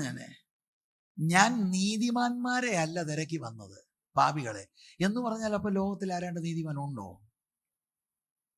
പിന്നെന്താ അങ്ങനെ പറയുന്നത്? ചിലർക്ക് നീതിമാന്മാരാണെന്ന് തോന്നുക. ഇവിടെ അക്ഷരികമായി നടക്കുമ്പോൾ ചിലപ്പോൾ കടിയേക്കാത്ത ചില പുള്ളികൾ കണ്ടേക്കാം. പക്ഷെ ലോകത്തിൽ പാപമായിട്ടുള്ള ബന്ധത്തിൽ എല്ലാരും കടിയേറ്റു മരിക്കുകയാണ് ആത്മീകമായി. കടിയേറ്റവർ എന്നുള്ള ബോധ്യം വരണം. അത് സാരമില്ല, ഞാൻ ന്യൂ ലൈഫില്ല, ഞാൻ ബന്ധിക്കോസില്ല. No no no. അകം മാറിയിട്ടില്ലെങ്കിൽ the venom is inside, the poison is inside, the death is inside. മരിക്കും. പരിഹാരം ദൈവത്തിന്റെ പക്കലുണ്ട്. ഇത് സ്വായത്തമാക്കാനുള്ള ആദ്യത്തെ പടി, I am a sinner. ഞാൻ നല്ലവനാ, ഞാനായിട്ടൊരു ദോഷവും ചെയ്തിട്ടില്ല ഇതുവരെ. ഇതൊക്കെ ചുമ്മാ എടുത്ത് ദൂരക്കള. ആകം മാറിയിട്ടുണ്ടോ? ലക്ഷ്യം മാറിയോ? അഭിലാഷങ്ങൾ മാറിയോ? ക്രിസ്തു കേന്ദ്രിതമായോ? നിത്യതയുടെ കാഴ്ചപ്പാടായോ? യേശു നിന്റെ എല്ലാം ആയോ? ഇല്ലെങ്കിൽ യു ഹാവ് എ പ്രോബ്ലം. കടിയേറ്റവൻ അല്ലാതെ അന്നേരത്തെ ഹെൽത്തി ആയിട്ടുള്ള ആളുകൾക്ക് വേണ്ടിയല്ല. പക്ഷേ ആപ്ലിക്കേഷൻ വരുമ്പോൾ പരിമർത്തുണ്ട്. ഇന്ന് സ്പിരിച്വൽ ഹെൽത്ത് നോ വൺ, നീതിമാൻ ആരുമില്ല, ഒരുത്തം പോലുമില്ല. ഇന്നത്തെ പരിഹാരം എല്ലാവർക്കും വേണ്ടിയാ. പക്ഷെ കടിച്ചു എന്നുള്ള ബോധ്യം എനിക്ക് വരണം. I am a sinner. അല്ലെങ്കിൽ എനിക്ക് രക്ഷകനെ വേണ്ട. അല്ലെങ്കിൽ കൊടിമരത്തിലുള്ളത് ഞാൻ നോക്കുന്നത്. ദൈവത്തിന്റെ ഈ പരിഹാരം മരിച്ചുകൊണ്ടിരിക്കുന്ന ആളുകൾക്ക് വേണ്ടിയാ. ഞാൻ നിങ്ങളോട് ചോദിക്കട്ടെ, കുഞ്ഞുങ്ങളെ, മുതിർന്നവരെ, പാപബോധം വന്നിട്ടുണ്ടോ? I am a sinner, damned to go to hell. സ്നാനപ്പെട്ടതൊക്കെ അവിടെ ഇരിക്കട്ടെ. ശരിക്കും ഞാനൊരു പാപിയാണ്. അല്ല, പക്ഷെ ഞാൻ എല്ലാവരും സഹായിക്കുന്നു, അങ്ങനൊന്നും പാപമില്ല. അങ്ങനെ നിനക്ക് തോന്നുന്നില്ലെങ്കിലും വിശുദ്ധനായ ദൈവത്തിന് മുൻപിൽ നീ ആദാമിന്റെ സന്തതിയായിട്ട് യു ആർ എ സിന്നർ. എടാ, ഹിറ്റ്ലർ ചെയ്തത് ചെയ്യാനുള്ള കപ്പാസിറ്റി നിനക്കുണ്ട്. നീ പാപിയാണ്.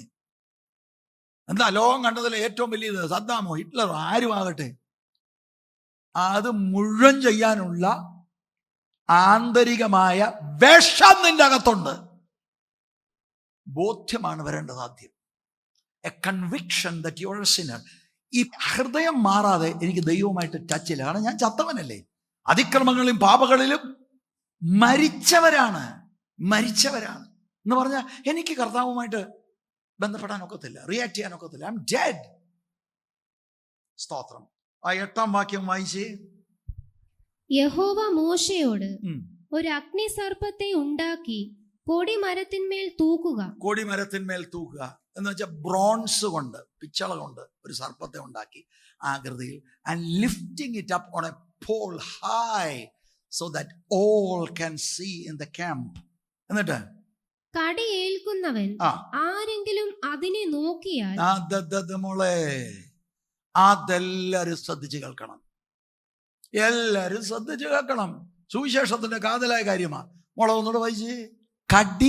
കടിയേൽക്കുന്നവൻ ആരെങ്കിലും വ്യക്തിപരമായി നോക്കണം.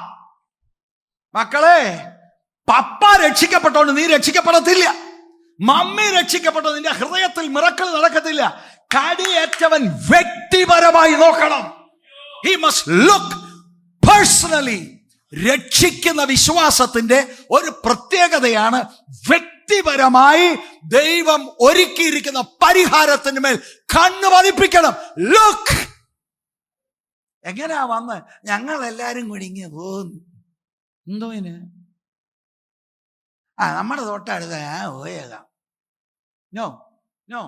പിന്നെ പാസ്റ്റർ സ്നാനത്തെ കുറിച്ച് പറയുമ്പോൾ ഞാനായിട്ട് ഇനി സ്നാനപ്പെടാതിരിക്കേണ്ടത് തന്നെയല്ല. കർത്തൃമേശ കൊണ്ടുപോകുമ്പം പപ്പായും ചോദിച്ചു, നിനക്കൊന്നും തോന്നുന്നില്ല, നീ ഇപ്പോൾ കർത്തൃമേശ എടുക്കുക.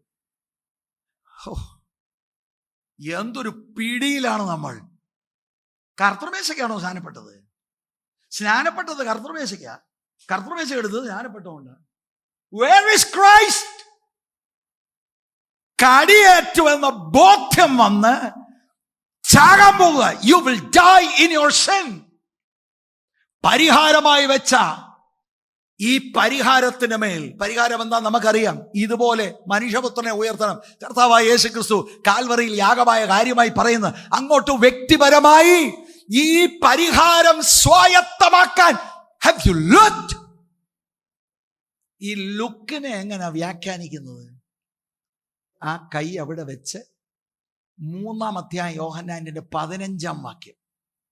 അവനിൽ വിശ്വസിക്കുന്ന That's it. മോശ മരുഭൂമിയിൽ സർപ്പത്തെ ഉയർത്തിയതുപോലെ മനുഷ്യപുത്രനെ ഉയർത്തേണ്ടതാകുന്നു.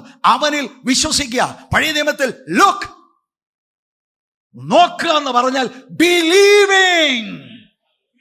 ആ ബിലീവ് എങ്ങനെയാകും? പാപിയാണെന്ന ബോധ്യം വന്നു, എനിക്ക് പാപം വേണ്ട എന്ന് പറഞ്ഞാൽ അതിന്റെ അർത്ഥം എന്താ? രക്ഷിക്കുന്ന വിശ്വാസത്തിൽ മാനസാന്തരമുണ്ട്. മാനസാന്തരപ്പെട്ടതാണോ സ്നാനപ്പെട്ടത്? പരിഹാരം ഇതാ. ഒന്നാമത്, ഞാൻ പാപിയാണ്. No, I will die. I have to look. ഇത് വിട, എന്നിട്ട് ലുക്ക്. നമുക്ക് തിരുവല്ലയ്ക്ക് പോകാം. പിന്നെ പോകാം.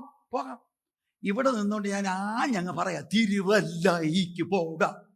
തിരുവല്ലായി ചെല്ലത്തില്ല, കടപ്ര വിടണം. കടപ്ര വിട്ടെങ്കിൽ യാത്ര ചെയ്ത് തിരുവല്ലായി ചെല്ലാം. പാപവും പാപത്തിന്റെ വഴിയും ബോധപൂർവം വിടണം. എന്നിട്ടാണ് യു ലുക്ക്. രക്ഷിക്കുന്ന വിശ്വാസത്തിൽ മാനസാന്തരമുണ്ട്. രക്ഷിക്കുന്ന വിശ്വാസം വ്യക്തിപരമാണ്. സഭാംഗത്വം എടുത്തത് കൊണ്ട് രക്ഷിക്കപ്പെട്ടെന്ന് അതിനകത്ത് തെളിവില്ല. ഏതെങ്കിലും ഉപദേശി കല്യാണം നടത്തിയത് കൊണ്ട് രക്ഷിക്കപ്പെട്ടുവെന്ന് തെളിവില്ല. You have to believe personally.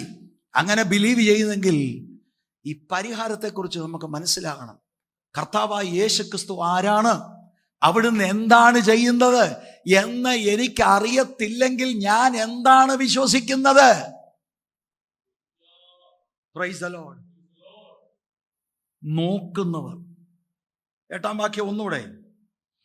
യഹോവ മോശയോട് ഒരു അഗ്നി സർപ്പത്തെ ഉണ്ടാക്കി കൊടിമരത്തിന്മേൽ തൂക്കുക.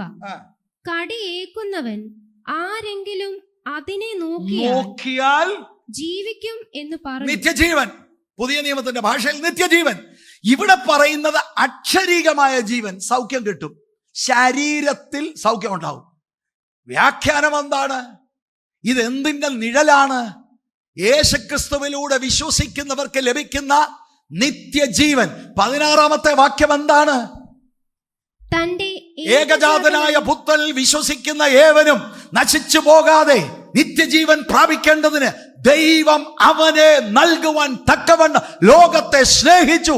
ഇതാണ് ദൈവസ്നേഹം. He has lifted Jesus on the cross. മമേ, സൂക്ഷിച്ചോണം. പകുതി ആത്മീയവും പകുതി പരിപാടിയല്ല അച്ചാച്ചോ. Have you looked to the cross? ആ പാസ്റ്റർ പറഞ്ഞ വാക്കൊക്കെ ഞാൻ ഏറ്റു പറഞ്ഞു. എന്തിനേറ്റു പറഞ്ഞു? മോശ അങ്ങോട്ട് എന്ന് പറയാ, സഹോദരങ്ങളെ, കൊടിമരത്തിൽ ഉണ്ടാക്കിയിട്ടുണ്ട് കേട്ടോ. നമ്മൾ നോക്കണം. മോശ പറഞ്ഞു, കൊടിമരത്തിൽ ഉണ്ടാക്കിയിട്ടുണ്ട്, അതുകൊണ്ട് എന്നാ ഗുണം? കാടിയേറ്റവൻ ചാകുമെന്ന് മനസ്സിലാകണം. ഇറ്റേണൽ ഡെത്ത് വ്യാഖ്യാനിക്കുമ്പോൾ ഒറ്റ പരിഹാരമേ ഉള്ളൂ. കൊടിമരമല്ലാതെ മോശയോട് ചെന്നൊരു വേറെ എന്തെങ്കിലും ഉണ്ടോ? ഞങ്ങൾ വലിയ കുടുംബക്കാരാ, ഞങ്ങളിങ്ങനെ ചെന്ന് പരസ്യമായിട്ട് കൊടിമരത്തെ നോക്കിക്കൊണ്ടിരിക്കാൻ നോക്കൂ. ഞങ്ങൾ ആരാന്നറിയാമോ? ഇല്ല. നിങ്ങൾ ആരാ?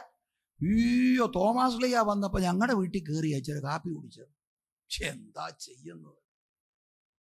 ഞങ്ങൾ അങ്ങനെ കൊടിമരത്തെ നോക്കി. അങ്ങനെ വല്ല പുള്ളികളെന്നെ കേൾക്കുന്നുണ്ടെങ്കിൽ യു വിൽ ഡൈ.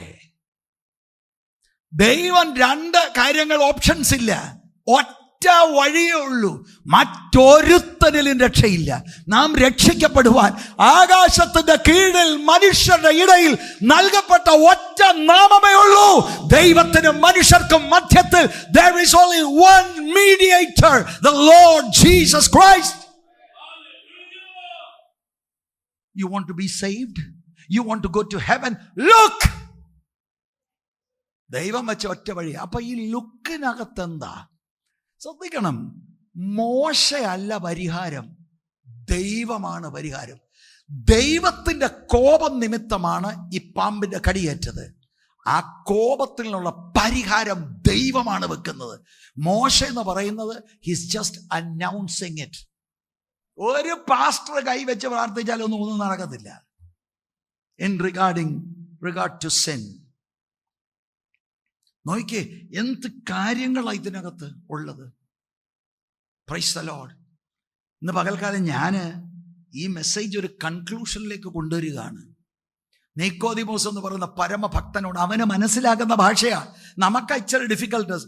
മോശ സർപ്പത്തെ കുറിച്ച് അവന് നല്ലപോലെ ഇതൊക്കെ അറിയാം. അവരുടെ ചരിത്രത്തിലെ സംഭവമില്ലേ, ദൈവം എങ്ങനെയാണ് സമൂഹത്തെ രക്ഷിച്ചത്, അതിന് കർത്താവ് അപ്ലൈ ചെയ്യുക. എന്നെ ഇതുപോലെ ഉയർത്തണം. മനുഷ്യപുത്രൻ എന്ന് പറഞ്ഞാൽ ഇറ്റ്സ് ടോക്കിംഗ് അബൌട്ട് ജീസസ്. ഉയർത്തണം. കാൽവറി ക്രൂശിലെ യാഗ മരണമാണ്. മനുഷ്യപുത്രനിൽ വിശ്വസിക്കുന്നവന് നിത്യജീവൻ, ദൈവത്തിന്റെ ജീവൻ ഹൃദയത്തിനകത്ത്. അതാണ് ദൈവത്തിന്റെ സ്നേഹമെന്ന് 16-ാം വാക്യം പറയുന്നു. സ്തോത്രം, ഹല്ലേലൂയ. ഇന്ന് പകലും നിങ്ങളുടെ ആ വലിയ അഭിമാന പ്രശ്നമൊക്കെ മാറ്റി വെക്കണം. കുടുംബം ഇതാണ്, പിന്നെ ഞാൻ എല്ലാവരോടും പറഞ്ഞ് ഞാൻ അങ്ങനെ പോയി എന്ന്. ഇനിയിപ്പോൾ എങ്ങനെ ആദ്യം തൊട്ട് തുടങ്ങുന്നത്? ഒരർത്ഥത്തിൽ നിക്കോദിമോസ് പറയുന്നത് ഇതാണെന്നാ ചില വേദപണ്ഡിതന്മാർ പറയുന്നത്. വൃദ്ധനായ ശേഷം ഞാൻ അമ്മയുടെ വയറ്റിൽ എന്ന് പറഞ്ഞാൽ അതിൻ്റെ അർത്ഥം എന്നറിയണം. സാറൻ ഇത്രയും കാലമൊക്കെ ആയി, ഇനി സിസ്റ്റം മുഴുവൻ മാറ്റി ഇതെല്ലാം ചെയ്ത് തെറ്റാണ്, ഇനി ആദ്യം മുതൽ തുടങ്ങണോ? അങ്ങനെ ഒരു ധ്വനി അതിനകത്തുണ്ടെന്ന്. അതാ ചിലരുടെ പ്രശ്നം. 10-20 വർഷമായി ബെന്തിക്കോസി വന്നിട്ട് ഇനിയിപ്പോൾ ആദ്യം മുതൽ അതെല്ലാം തെറ്റിപ്പോയി എന്ന് പറഞ്ഞ് പുതുതായിട്ട് തുടങ്ങും. ഞാൻ നിങ്ങളോട് പറയാം, അഭിമാന പ്രശ്നം വരുത്. പുതുതായിട്ട് തുടങ്ങണമെങ്കിൽ തുടങ്ങണം. അത് ദൈവത്തിൻ്റെ സ്നേഹമാണ്. എനിക്കിതൊന്ന് അനുഭവിക്കണം. The new heart. എത്ര ഡിലേ ആയി പോയാലും പ്രശ്നമില്ല. അതിനെ കവർ ചെയ്ത് നിൽക്കരുത്. I want the new heart, new thoughts, new desires, new ambition, everything new. അത് ദൈവത്തിന്റെ വാഗ്ദത്തമാണ്. ഇതൊരു പാസ്റ്റർക്കോ പ്രസ്ഥാനത്തിനോ പട്ടക്കാരനോ പാരമ്പര്യത്തിനോ മതത്തിനോ ആർക്കും തരാൻ കഴിയത്തില്ല. The Lord gives that. The Spirit of God moves. Praise the Lord. Hallelujah. രക്ഷിക്കുന്ന വിശ്വാസം വ്യക്തിപരമാണ്. രക്ഷിക്കുന്ന വിശ്വാസത്തിനകത്ത് മാനസാന്തരം ഉണ്ട്. അല്ലാതെ മാനസാന്തരം ഇല്ലാത്ത വിശ്വാസമല്ല രക്ഷിക്കുന്ന വിശ്വാസം. Praise the Lord. നിക്കോദിമോസ് രക്ഷിക്കപ്പെട്ടോ? അവിടെയൊന്നും കാണുന്നില്ല. എന്നാൽ 7-ാം അധ്യായവും 7-ാം അധ്യായത്തിൽ കർത്താവിനെ ഡിഫെൻഡ് ചെയ്യുന്നുണ്ട്. 19-ാം അധ്യായത്തിലേക്ക് വരുമ്പോൾ കർത്താവ് ക്രൂശിൽ യാഗമായി കഴിഞ്ഞു. അരിമേത്യയിലെ യോസഫിനോട് ചേർന്ന് ഇഷ്ടം പോലെ ഓയിൻമെന്റ്, സ്പൈസസ്, വളരെ വിലപിടിപ്പുള്ള കാര്യങ്ങളൊക്കെ വന്ന് കർത്താവിൻ്റെ ശവശരീരത്തെ ശുശ്രൂഷിക്കാനായിട്ട് അദ്ദേഹം വരുന്നുണ്ട്.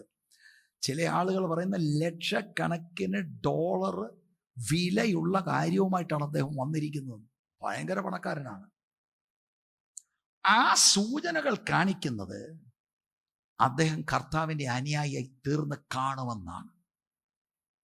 Price the Lord. Thank God for the encounters with Jesus. ഇന്ന് പകൽ നമുക്ക് ഒരു എൻകൗണ്ടറിന് കാരണമായി മാറട്ടെ. നമുക്ക് ഒരു എൻകൗണ്ടർ. നിങ്ങൾ ഇതിനകത്ത് പെന്തിക്കോസ് എന്നോ CSI എന്നോ മർത്തോമായെന്നോ ഓർത്തഡോക്സ് എന്നോ ഒന്നുമില്ല. ക്രൈസ്തവൻ ഒന്നുമില്ല. ഇൻഫാക്ട് ഞാൻ നിങ്ങളോട് പറയാം, നിക്കോദിമോസ് രക്ഷപ്പെടുന്നതിനെക്കാട്ടിൽ ഈസിയാ 4-ാം അധ്യായത്തിലെ ശമരിയക്കാരത്തി സ്ത്രീ. കാരണം ഇവനെ ചുറ്റിപ്പറ്റി കെട്ടിയിരിക്കുന്നത് നമ്മുടെ പ്രവാചക ഭാഷ പറഞ്ഞാൽ കെട്ടിക്കെട്ടി ചുറ്റിക്കെട്ടി വട്ടമിട്ട് കെട്ടി ഓട്ടം വിട്ട് കെട്ടി എല്ലാം കൂടെ കെട്ടിയിരിക്കുക. പാരമ്പര്യവും പരീസേനും എല്ലാം കൂടെ. പക്ഷെ കെട്ടഴിഞ്ഞു. ശമരിയക്കാരത്തി സ്ത്രീയോട് ഭർത്താവിനെ വിളിച്ചുകൊണ്ട് വരാൻ പറഞ്ഞപ്പോഴത്തേക്ക് കാര്യം കഴിഞ്ഞു. പുള്ളിക്കാരത്തി ഈസിയാണ്. പാപത്തിൽ ഉള്ള ആളിനറിയാം ആ മെസ്സിന് ഭയങ്കര നീതിമാനോ ഞാൻ ചെയ്തുകൊണ്ട് സംഭവമാണ്. Very hard. സ്തോത്രം. നമുക്കാർക്കും അത് സംഭവിക്കാതിരിക്കട്ടെ. ഒരു നടന്ന സംഭവം പറഞ്ഞിട്ട് ഞാൻ നിർത്താൻ പോവുകയാണ്. 1850 ഇംഗ്ലണ്ടിൽ കോൾച്ചസ്റ്റർ എന്ന് പറയുന്ന ഒരു സ്ഥലമുണ്ട്. അവിടെ ആ വർഷം ജാനുവരി 6 15 വയസ്സുള്ള ഒരു ചെറുപ്പക്കാരൻ ഞായറാഴ്ച പള്ളി പോകുവാനായിട്ട് ഇറങ്ങി. പക്ഷേ അദ്ദേഹത്തിൻ്റെ മാതൃസഭയിൽ പോകാനൊക്കത്തില്ല. അതിൻ്റെ കാരണം സ്നോ ആണ്, മുഴുവൻ സ്നോ ആണ്, പോകാനൊക്കത്തില്ല, മാർഗതടസ്സം. അദ്ദേഹം ഓർത്തു, ഈ തൊട്ടടുത്ത് കാണുന്ന ആ ചർച്ചിലോട്ട് അങ്ങ് കയറാം. ഒരു പഴയ മെത്തഡിസ്റ്റ് പള്ളിയാണ്. 15 വയസ്സുള്ള ചെറുപ്പക്കാരൻ അങ്ങോട്ട് കയറിയത്. കുറച്ച് പേര് മാത്രം അവിടെ ഇരിപ്പുണ്ട്. ഇത്രയും സ്നോഫോൾ ഉണ്ടായിരുന്നത് കൊണ്ട് മെയിൻ പാസ്റ്ററും വന്നില്ല. അവിടെ ഒരു മൂപ്പനോട് പറഞ്ഞു, സാറ് വേണം ഇന്ന് പ്രസംഗിക്കാമെന്ന്. അപ്പോൾ അയാൾ പ്രിപ്പയർ ചെയ്തിട്ടില്ല, എന്തോ പ്രസംഗിക്കേണ്ടത്. എടുത്തപ്പോൾ കിട്ടിയത് യെശയ്യാപ്രവചനം 45:22 വാക്യമാണ്. അതൊന്ന് വായിച്ചേ. യെശയ്യാപ്രവചനം 45:22. സകല ഭൂനിവാസികളുമായുള്ളോരെ എങ്കലേക്ക് തിരിഞ്ഞ് രക്ഷപ്പെടുവിൻ, ഞാനല്ലാതെ വേറൊരു ദൈവവും ഇല്ലല്ലോ. മതി. ഇംഗ്ലീഷിൽ look unto me and be ye saved all the ends of the earth. പ്രസംഗിക്കൊരു നിയോഗം ഈ വാക്യം പ്രസംഗിക്കാം, പക്ഷെ എന്തോ പ്രസംഗിക്കേണ്ടതെന്ന് അറിഞ്ഞുകൂടാ. തിരിച്ചും മറിച്ചും ഈ വാക്യമാണ് പറയുന്നത്. Look unto me, look unto me. If you look unto Jesus, you will be saved. Look. ഇതാ പറയുന്നത്. ഇടയ്ക്ക് ഈ പ്രസംഗി പ്രിപ്പയർഡ് അല്ലെങ്കിൽ കണ്ണ ഈ 15 വയസ്സുള്ള ചെറുപ്പക്കാരന്റെ മേൽ പതിഞ്ഞു. Young man, look unto Jesus. ഒരൊറ്റ വാക്ക ആളിന്റെ ഹൃദയത്തിൽ ഇടിനാളം പോലെ ഇത് കയറി ചെന്നു. പാപബോധം കൊണ്ട് വലഞ്ഞിരുന്ന ഒരു 15 വയസ്സുള്ള ചെറുപ്പക്കാരൻ്റെ അകത്തേക്ക് ആത്മാവിൻ്റെ മൂവ്മെന്റ് അയച്ച് ആ വചനം ക്രിയ ചെയ്തു. അയാൾ രക്ഷിക്കപ്പെട്ടു. ആ യൗവനക്കാരനാണ് ചാൾസ് സ്പർജൻ എന്നറിയപ്പെടുന്ന വിശ്വപ്രസിദ്ധനായ പ്രസംഗികളുടെ പ്രിൻസ് എന്ന് പറയുന്ന, പ്രഭു എന്ന് പറയുന്ന മനുഷ്യൻ. Look, he just looked in faith to Jesus. അവിടെയാണ് എല്ലാം പോകുന്നത്. കാൽവറി ക്രൂശിൽ നമ്മുടെ പാപത്തിന് പരിഹാരമായി നമ്മുടെ പാപത്തെ തൻ്റെ മേൽ ചുമന്നുകൊണ്ട് നമ്മുടെ മേൽ ഉണ്ടായിരുന്ന ശാപത്തെ താൻ വഹിച്ചുകൊണ്ട് യാഗമായി തീർന്നത് വിശ്വസിക്കുന്ന മാത്രയിൽ, ചുമ്മാതെ തത്ത പറയുന്ന പോലെ ഉരുവിടുകയല്ല, ഇത് ഉള്ളു തുറന്ന് വിശ്വസിക്കുന്ന മാത്രയിൽ പവർ, ഹാർട്ട് ചേഞ്ച് ഉണ്ടാകും. ശരിക്കും അങ്ങനെ വിശ്വസിക്കാൻ കൃപ കിട്ടുന്നത് തന്നെ ദൈവത്തിന്റെ മൂവ്മെന്റ് അകത്ത്. എന്നിട്ട് ഈ മൂവ്മെന്റ് അകത്ത് നടക്കുമ്പോൾ വിശ്വസിപ്പാനും അതിനോട് ചേർന്ന് മാനസാന്തരപ്പെടുവാനും എല്ലാം അകത്ത് ദൈവത്തിന്റെ വർക്കിംഗ് ആണ്. It is God's working. അത് അനുഭവിച്ചവർ ഒത്തിരി പേര് ഇതിനകത്ത് ഇരിപ്പുണ്ട്. അവരെ ഓർത്ത് ഞാൻ ദൈവത്തിന് സ്തോത്രം ചെയ്യുന്നു. എൻ്റെയും നിങ്ങളുടെയും കുടുംബത്തിന്റെ പശ്ചാത്തലമോ പാരമ്പര്യമോ വിദ്യാഭ്യാസമോ അറിവോ ഒന്നും കൊണ്ടല്ല, അവിടുത്തെ കരുണയും കൃപയും നിമിത്തം ഏതോ ഒരു വർഷം, ഒരു ദിവസം the power of God hit our heart and changed us. വചനം മനസ്സിലാകാൻ തുടങ്ങി, കണ്ണ് തുറക്കാൻ തുടങ്ങി. അതെന്താ? God takes the initiative. നമ്മളെ ആകർഷിക്കുക സുവിശേഷത്താൽ. ഇതെല്ലാം ചിലപ്പോൾ നടന്നത് ഒരു സ്പ്ലിറ്റ് സെക്കൻഡിലായിരിക്കും. Hallelujah, hallelujah. നമ്മുടെ കണ്ണുകൾ ദൈവസന്നിധിയിൽ അടയ്ക്കാം, കണ്ണുകൾ അടയ്ക്കാം. സ്തോത്രം. പാസ്റ്ററെ, എൻ്റെ അകത്ത് ശരിയായ വിശ്വാസമാണോ എന്ന് എങ്ങനെ അറിയാം? ഒറ്റ വാക്യം മോള് വായിച്ചോണം, എല്ലാവരും കണ്ണടച്ചത് കേട്ടാൽ മതി. യോഹന്നാൻ 3-ാം അധ്യായം തന്നെ 36-ാം വാക്യം. എൻ്റെ വിശ്വാസം ശരിയായ വിശ്വാസമാണോ? ശരിക്കും എന്നിൽ അങ്ങനെ ഒരു അത്ഭുതം നടന്നിട്ടുണ്ടോ? ഈ വാക്യം നിങ്ങൾ നോക്കിക്കേ. പുത്രനിൽ വിശ്വസിക്കുന്നവന് നിത്യജീവൻ ഉണ്ട്. ശ്രദ്ധിക്കണ വാക്ക്. നാളെ കിട്ടുമെന്നല്ല, ഉണ്ട്. ഞാൻ അല്ലാതെ സ്വർഗത്തിൽ ചെന്നല്ല നിത്യജീവൻ, ഭൂമിയിൽ വെച്ച് തന്നെ നിത്യജീവൻ. സ്വർഗത്തിൽ അതിന്റെ കൺസ്യൂമേഷനാ. അടുത്തത് കേൾക്കണം. പുത്രനിൽ വിശ്വസിക്കുക. അടുത്തത് എന്താ? പുത്രനെ അനുസരിക്കാത്തവനോ. വിശ്വാസം റിയൽ ആണെങ്കിൽ പുത്രനെ അനുസരിക്കും. എൻ്റെ ഹൃദയം മാറി എന്ന് ഞാൻ പറയുന്നെങ്കിൽ ആ പുതിയ ഹൃദയത്തിന്റെ വാഞ്ച, I want to obey the word. എനിക്ക് എൻ്റെ ദൈവത്തിൽ ഒരു അനുസരണക്കേട് ഐ ഡോണ്ട് വാണ്ട്. പുത്രനെ അനുസരിക്കാത്തവനോ ജീവനെ കാണുകയില്ല. ജീവൻ വേണമെങ്കിൽ നോക്കണം, വിശ്വസിക്കണം. അതിന്റെ തെളിവ് അനുസരണം. അനുസരിക്കാത്തവനോ ജീവനെ കാണുകയില്ല. ദൈവക്രോധം അവന്റെ മേൽ വസിക്കുന്നതേ ഉള്ളൂ. കണ്ണടച്ചാട്ടെ, സീരിയസ് ആയിട്ടൊന്ന് ചിന്തിച്ചാട്ടെ. നമ്മുടെ ആത്മീക ജീവിതം ചൂത് കളിക്കാനുള്ളതല്ല. നമ്മുടെ പിള്ളേരെ കുറിച്ച് ശരിക്കും നിങ്ങൾക്ക് കൺസേൺ ഉണ്ടാകണം. ഞാൻ സൺഡേ സ്കൂളിലുള്ള ടീച്ചേഴ്സിനോടൊക്കെ പറയാം, ചുമ്മാതെ ട്രോഫി ഇതൊക്കെ വിട്. നിങ്ങൾ ശരിക്കും ഇവരെ രക്ഷയിലേക്ക് നയിച്ചില്ലെങ്കിൽ, മാതാപിതാക്കളെ, ഓരോ സ്ഥാനങ്ങളിൽ ഇരിക്കുന്നവരെ, ഒരു ഉപദേശം എന്ന നിലയിൽ എൻ്റെ മെയിൻ കൺസേൺ ഇതാണ്. ഇവരെല്ലാം സ്വർഗത്തിലായിരിക്കണം. Praise the Lord, hallelujah. അല്ലാതെ വേറെ ഒരു കാര്യം എനിക്ക് വിഷയമല്ല. നമ്മുടെ ഒരൊറ്റ കുഞ്ഞു പോലും നഷ്ടപ്പെട്ടു പോകരുത്. ഒരൊറ്റ കുഞ്ഞു പോലും നഷ്ടപ്പെട്ടു പോകരുത്. ഒരൊറ്റ കുഞ്ഞു പോലും നഷ്ടപ്പെട്ടു പോകരുത്. ദൈവത്തിന്റെ സാദൃശ്യത്തിലും സ്വരൂപത്തിലും സൃഷ്ടിക്കപ്പെട്ട നമ്മുടെ കുഞ്ഞുങ്ങൾ നമ്മളെപ്പോലെ സത്യമറിഞ്ഞ് മാനസാന്തരപ്പെട്ട് കർത്താവായ യേശുക്രിസ്തുവിൽ അർപ്പിക്കുന്ന വിശ്വാസത്താൽ അവർ രക്ഷിക്കപ്പെട്ട് നാളെ ഇവിടുത്തെ പ്രവാചകന്മാരും പ്രവാചകിമാരുമായി അവരും മാറണം. തടസ്സമായി നിൽക്കുന്ന സകല ഘടകങ്ങളും യേശുവിന്റെ നാമത്തിൽ ദൈവസഭയായി നമുക്ക് ശാസിക്കാം. യേശുവിന്റെ നാമം നിമിത്തം നമുക്ക് സകലത്തിലും വിടുതലും ജയമുണ്ട്. കുട്ടികൾ പുറത്തു വരട്ടെ, യൗവനക്കാര് പുറത്തു വരട്ടെ. ഒറ്റയാള് പോലും നഷ്ടപ്പെട്ടു പോകരുത്. New Life Assembly of God ദൈവസഭയുടെ ഭാഗമായിരിക്കുന്ന ഒറ്റയാള് പോലും നഷ്ടപ്പെട്ടു പോകരുത്. ഇന്ന് പകൽക്കാലം അവർ ക്രൂശിനെ നോക്കട്ടെ. എനിക്ക് കടിയേറ്റയാളാണ്, ഞാൻ പാപസംബന്ധമായി മരിച്ചയാളാണ്, എനിക്ക് ജീവന് വേണ്ടി കാൽവരി ക്രൂശിലേക്ക് നോക്കുന്നു, ഞാൻ മനുഷ്യപുത്രനെ കാണുന്നു. എല്ലാവരും പ്രാർത്ഥിച്ചുകൊണ്ടിരുന്നാട്ട്, വാ തുറന്ന് ശബ്ദം ഉയർത്തി പ്രാർത്ഥിച്ചാട്ട്. നമ്മുടെ ദേശങ്ങൾക്ക് വേണ്ടി പ്രാർത്ഥിച്ചേ. കടപ്പുറയ്ക്ക് വേണ്ടി, കോയിപ്പുറം പഞ്ചായത്തിന് വേണ്ടി, തിരുവല്ലയ്ക്ക് വേണ്ടി, പത്തനംതിട്ട ജില്ലയ്ക്ക് വേണ്ടി എല്ലാവരും പ്രാർത്ഥിച്ചാട്ടെ. ഒരാൾ പോലും നഷ്ടപ്പെട്ടു പോകരുത്. Look to the cross. താമ്ര സർപ്പത്തെ ഉയർത്തിയതുപോലെ മനുഷ്യപുത്രനെ ഉയർത്തേണ്ടതാകുന്നു. അവനെ നോക്കുന്നവർ, വിശ്വസിക്കുന്നവർക്ക് നിത്യജീവൻ ഉണ്ട്, ഉറപ്പാണത്.